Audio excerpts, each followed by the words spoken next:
Sebelum menonton, jangan lupa tekan butang merah subscribe, like dan komen.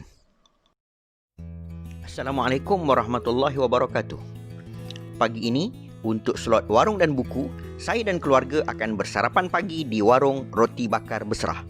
Macam biasa, bagi yang tak pernah sampai di sini, sila buka Google Map dan ataupun Waze, type saja roti bakar Besrah, anda akan dibawa sampai ke depan warung ini.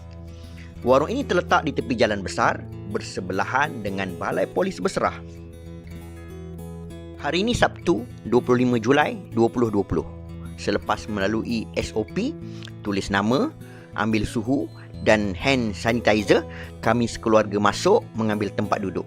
Rata-rata datang membawa keluarga kerana cuti sekolah hujung minggu. Kita tengok menu dia. Main menu dia ialah roti bakar dan nasi lemak. Kita nak makan apa? Saya nak pilih roti kacang pul. Nak rasa macam mana kesedapan roti kacang pul ini. Alhamdulillah dah sampai. Maka kita mulakan untuk santapan pagi ni. Bismillahirrahmanirrahim. Memang sedap. Memang sedap. Kita perah limau dulu. Dalamnya daging dan juga kacang pul. Rugi sesiapa yang sampai ke sini tak makan roti kacang pul. Isteri saya makan roti bakar original.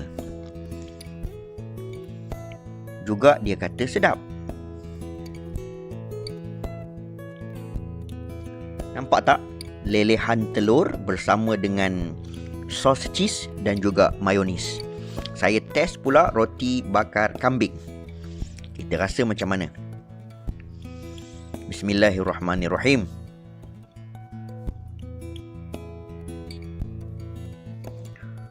Allahu Akbar.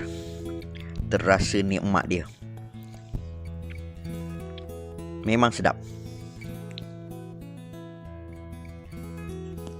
Hari ini kita ada 2 orang pelakon tambahan. Okey, itu dia Zul.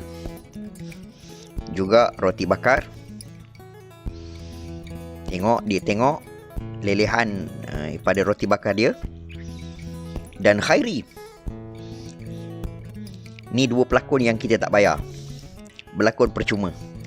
Anak-anak saya memilih untuk makan nasi lemak. Ni si kecil ni makan nasi lemak, memang sedap dia kata. Dan seorang lagi Muhammad Fidai, juga nasi lemak. Mereka berdua ni tak makan sambal. Masih panas. Nasi lemak panas yang dibungkus. Nanti dulu tengah panas tu. Sabar. Oh, dia tak sabar.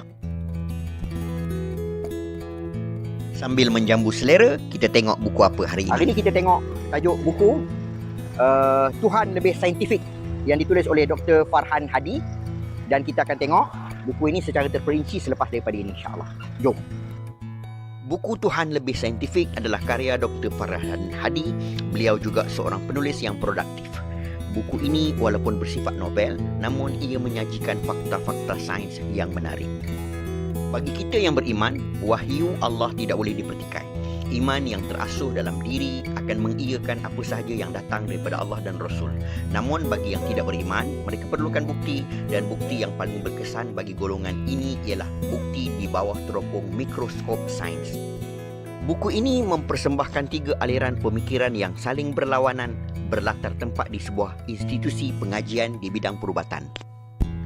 Dr. Donald ialah seorang pensyarah muda yang baru 3 bulan melaporkan diri di kolej ini. Beliau mengamalkan dan memperjuangkan fahaman etis. Bagi Dr. Donald, agama menyusahkan. Manusia tidak perlu agama kerana sains dan akal boleh memandu manusia ke jalan yang benar. Dr. Donald sangat aktif menyebarkan fahamannya di Dewan Kuliah. Ustaz Hanafi, seorang pensyarah pengajian Islam bagi penuntut Muslim, seorang yang taksub dan menolak hujah sains secara total. Baginya Quran adalah Quran, hadis adalah hadis, tidak perlu dibantu oleh sains, dan sebarang pembuktian mengikut acuan sains adalah sesat. Dr. Ahmad Zabidi pula seorang Islamis yang agak moderat. Dia lebih terbuka dan tidak mentafsirkan Islam secara literal. Selain memiliki PhD dalam bidang perubatan, beliau juga memiliki ijazah syariah daripada Universiti Malaya dan sedang menyiapkan tesis master di UIA. Buku ini mengajar kita betapa pentingnya ilmu pengetahuan. Jangan sangka kita serba tahu. Seperti contoh, pada awal bab buku ini, seorang mahasiswa Zulkarnain yang optimis untuk mematahkan hujah etis, namun akhirnya keluar daripada bilik Dr. Donald dengan rasa terpukul kerana gagal mematahkan teori evolusi melalui soalan perangkap daripada Dr. Donald. Apabila Dr. Donald sering menimbulkan keraguan beragama dalam dewan kuliah, para pelajar Islam cuba mendapatkan jawapan untuk mematahkan hujah etis dari Ustaz Hanafi. Namun, jawapan Ustaz Hanafi, jangan lawan orang yang sesat. Kita akan masuk syurga, biarkan mereka memilih neraka. Apabila pelajar terus mengasak soalan bertubi-tubi, dengan emosi Ustaz Hanafi marah dan menganggap para pelajarnya terpengaruh dan condong kepada etis. Plot kisah ini terus berkembang apabila Dr. Ahmad Zabidi melaporkan diri di kolej. Dr. Ahmad Zabidi bukan sahaja berjaya meruntuhkan teori evolusi yang dibawa oleh Dr. Donald, dalam masa yang sama keegoan Ustaz Hanafi yang merupakan penasihat Persatuan Islam di kolej tercabar. Malah isu tazkirah ringkas Dr. Ahmad Zabidi selepas solat di surau kolej juga menjadi kemarahan Ustaz Hanafi. Dr. Ahmad Zabidi dianggap tidak layak kerana dia pakar jantung, bukannya ustaz. Dr. Ahmad Zabidi terus menjadi sasaran apabila dia mula diserang di media sosial melalui blog Ustaz Hanafi. Buku ini terus-menerus menyingkap konflik antara kesesatan etis, ketaksuban beragama dan keterbukaan Islam. Hujah-hujah saintifik dan logik syarat dalam buku ini. Bagaimana Dr. Donald memeluk Islam? Apa yang berlaku kepada Ustaz Hanafi selepas dia menggunakan hujah perkahwinan Aisyah dengan Rasulullah apabila dia melarikan gadis bawah umur untuk dikahwin? Untuk mengetahui selanjutnya kisah ini, dapatkan buku ini. Buku ini saya beli di Syarikat Muda Osman di ECM Kuantan. Jom baca, jadikan membaca sebagai budaya hidup kita. Alhamdulillah selesai. Kita kembali semula ke warung untuk terus menikmati roti bakar berserah ini.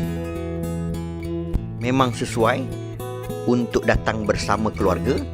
Warungnya bersih, roti bakar dan nasi lemaknya sedap, layanannya mesra dan harganya pun okey. Warung ini beroperasi sebelah pagi sahaja sehingga jam 12 tengah hari. Datanglah untuk menikmati sarapan lain daripada yang lain. Roti bakar telur meleleh. Licin, saya dah habiskan. Okey, kita dah sampai penghujung. Roti bakar Besrah sebelah Balai Polis Besrah.